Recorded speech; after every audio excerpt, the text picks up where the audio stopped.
Cleide Queiroz. Queiroz, que eu tenho que ter orgulho desse nome porque a minha mãe me pediu. E a minha mãe me registrou como Cleide, Eunice, tudo junto. Quando eu peguei as rédeas da minha vida, eu fui lá e mudei. Fiquei Cleide Eunice Queiroz. Um Queiroz que é da família portuguesa, da família biológica, que a minha bisavó veio vendida de Angola como escrava e comprada pela família portuguesa, que é o Queiroz, é o nome português. E aí eles deram o nome de Yolanda Queiroz para ela, para minha bisa. Depois é engraçado que eu conheci ela me contou histórias de que ela conheceu gente que eu já estava estudando na escola. Esse Marechal Deodoro, esses caras tudo aí. Eu descobri, não há muito tempo, nem há pouco tempo, que eu sou todas essas mulheres. As mulheres fortes, as mulheres nordestinas, as mulheres que eu acho essas mulheres tão incríveis. E toda vez que eu faço um trabalho, eu dedico a todas essas mulheres. As avós, as mães, as tias. Sempre para as mulheres, para minha mãe, para minha outra mãe, porque eu tive duas mães, né? E eu fui uma criança que rejeitada desde barriga. E a minha mãe não queria que eu nascesse. Ela falava isso para todo mundo. E tanto que ela não cuidou de mim que eu tive uma segunda mãe.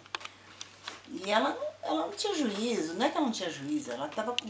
Outro dia eu estava escrevendo, a minha mãe tinha 20 anos quando ela me teve. E foi durante a guerra. Ela com 20 anos, como é que ela ia cuidar de mim?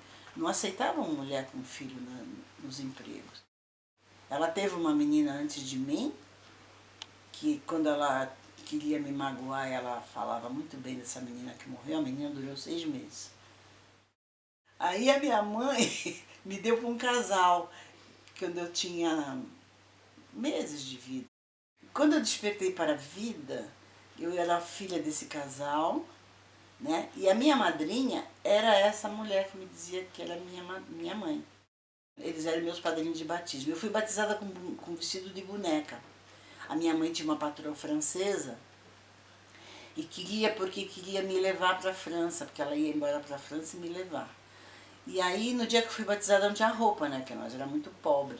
Aí ela tirou o vestido de uma boneca que ficava o pessoal lá que conta, uma boneca grande assim. Aí tirou o vestidinho da boneca, botou em mim e eu fui batizada com esse vestido. E não me deu para francesa, pelo menos eu tinha aprendido francês melhor, não é? Aí a minha mãe não me quis, deixou para esse casal. Essa mulher do casal me judiava de mim. Eu apanhava muito dela, ela me judiou até que os vizinhos chamaram o juizado de menores para minha mãe, que o pessoal do vizinho sabia que a minha mãe era minha mãe, essas coisas. Aí um dia aparece essa minha mãe, a minha mãe biológica, ela catou uma mala, botou umas coisas dentro. Aí eu fui com essa mulher embora, sem menor intimidade, ela me levou, aí ela levou para o emprego dela. Mas ela tinha uma amiga de uma família portuguesa, que a filha da portuguesa era pajem do menino. Que a gente acorda, tá minha mãe lá discutindo com a portuguesa. E a portuguesa fala, tu não vais mais levar a menina porque tu não tens juízo nessa cabeça? Como é que tu deixas a menina chorando? A menina estava toda molhada, aí dei banho na menina, dei sopa, não sei o que, não sei o que. Bom, na casa portuguesa, assim, fui conhecer os irmãos portugueses, aí a gente brincava, mas tinha que trabalhar, né? Porque a portuguesa ela falou a vida toda, estás aqui, tens cama e comida porque tens que trabalhar, que todo mundo tem que trabalhar. Ela era uma loucura, essa mulher, de Fortaleza. Então eu fui criada com essa mulher. Ela não batia em mim porque o marido dela não deixava. E a portuguesa também lavava a roupa para fora. Quem passava, e as roupas eram todas engomadas. A gente ajoelhava no chão numa cadeira, punha o ferro, aquele ferro de carvão, e a gente que engomava guardanapo, aquelas coisas pequenas, ela dava pra gente fazer. E era eu, as filhas dela, os filhos, todo mundo trabalhava. Os filhos passavam a roupa também. Então eu trabalhei muito eu me vejo trabalhando desde a idade de 5 anos. Acho que eu devia estar com 7 anos. A minha mãe descobriu a família dela biológica, porque a minha mãe fugiu de casa quando era adolescente. Ela descobriu uma irmã dela lá em Santos brincando no carnaval.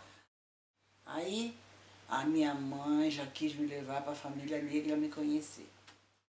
Eu não tinha a noção do que é ser negro. Eu tinha a noção de ser negro quando me chamavam de neguinha, me xingavam. Vim conhecer a família negra. Cheguei aí, eu fui rejeitada pela família negra, que era na Casa Verde.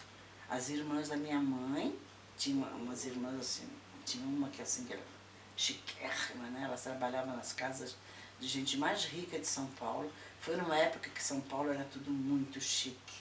Eu vim para São Paulo em 1947. A Avenida Paulista era muito, só tinha casas, árvores no meio, assim. Eu era filha do pecado, nasci em 40, filha do pecado, era canhota, não sou, e quem nascia canhoto era filho do diabo. Filha de mãe solteira e filha do diabo, eu vejo minha mãe com a malinha e com as coisinhas dela indo embora. Ah, você vai ficar aí com o seu... Minha mãe falava difícil que nem essa tia chique, porque a minha mãe trabalhou só em casa de gente rica. Você vai ficar aí com o Orlando? Meu tio me bateu muito. Ele me agarrava pela orelha, me levava do portão até o fim da casa, me levando pela orelha. Ele me olhava feio, ele era... Sabe, eu fui tão rejeitada por essa família. E enchi tanto o saco, ela me levou embora, me levou para a portuguesa. Aí fiquei com a portuguesa até uns 14 anos. Depois eu tomei a atitude de morar com a minha mãe. E a minha mãe ficou puta porque eu fui morar com ela. Quando eu fiz 18 anos, eu pedi a minha certidão para minha mãe biológica. Porque ela me batia, era uma confusão. Aí, onde me achavam bonitinha, ela me deixava. Tirei meus documentos, aí que eu vi que o meu nome era tudo grudado. Fui no cartório, mudei meu nome, eu já comecei a tomar atitudes.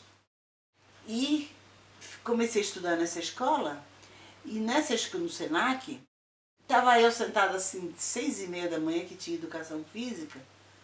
Aí o diretor do colégio, que era um cara que amava as artes, perguntou, olha aqui, quem quer que fazer teatro amador? A única que levantou a mão.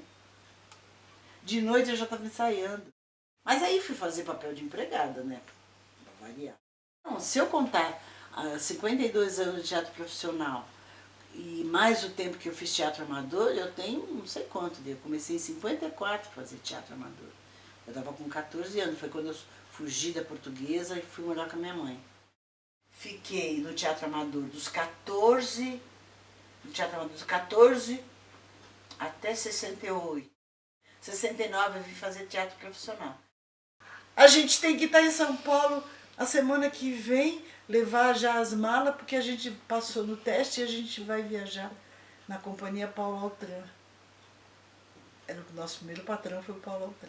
Eu falei, o quê? Como é que eles gostaram da gente? A gente nem tem escola. E a Elisete sofreu. Até hoje ela fala essa coisa que a gente não tem escola.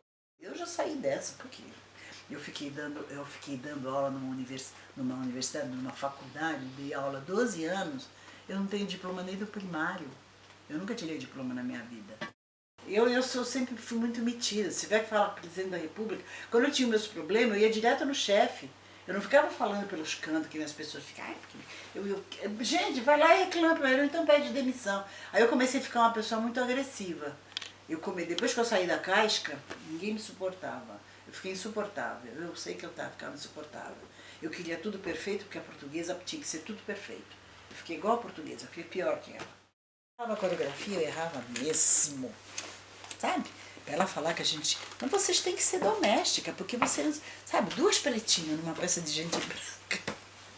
A gente estava sempre metido nisso. Aí é que eu fui falar, ô Lisa, nós é preta. Por isso que eles não gostam da gente. E aí, nessa época, a gente já não estava podendo entrar nos prédios de Higienópolis, porque todo aquele pessoal que fez Morte e Vida com a gente morava em Higienópolis. E a gente era expulso porque a gente era preto, só se entrasse pela entrada de serviço. Aí que eu fui descobrir que eu era negra. Eu sabia que eu era preta, não sou burra, sou filha de preto. E falava do meu pessoal de Angola, mas não sabia que para fazer teatro você tinha cor.